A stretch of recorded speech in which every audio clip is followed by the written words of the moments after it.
கண்மணி தகவல்கள் நேயர்களுக்கு வணக்கம்.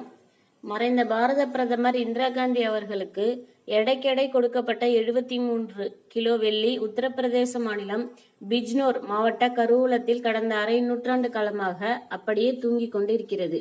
இது குறித்து கருவூல அதிகாரி சூரஜ்குமார் விரிவாக கூறியிருக்கிறார்.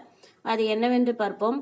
உத்தரப்பிரதேசம் உத்தரகாண்ட் எல்லையில் அமைந்துள்ள கல்ஹார் அணை கட்டுமான பணிகளை பார்வையிட 1972 இந்திரா காந்தி அவர்கள் வந்தபோது தங்கள் அன்பின் வெளிப்பாடாக இரும்பு பெண்மணி இந்திரா அவர்களுக்கு உள்ளூர் மக்கள் அவரின் எடைக்கு எடை வெள்ளி ஆபரணங்களை வழங்கினார்களாம்.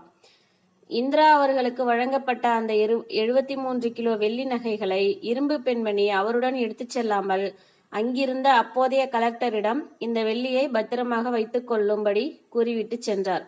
அதன்படி மாவட்ட கருவூலத்தில் ஒப்படைக்கப்பட்ட 73 கிலோ வெள்ளி அன்றிலிருந்து இன்று வரை பெட்டியில் பத்திரமாக தூங்கிக் கொண்டிருக்கிறது. அதன் இன்றைய மார்க்கெட் மதிப்பு அரை கோடியை தாண்டிவிட்டது.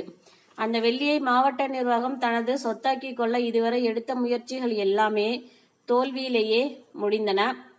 ரிசர்வ் வங்கி மாவட்ட நிர்வாகத்தின் கோரிக்கையை நிராகரித்து விட்டதால் அந்த வெள்ளி எந்த பயன்பாடும் இல்லாமல் இன்று வரை முடங்கி கிடக்கிறது என்றார். லைக் செய்யுங்கள், ஷேர் செய்யுங்கள், சப்ஸ்கிரைப் செய்யுங்கள். நன்றி, வணக்கம்.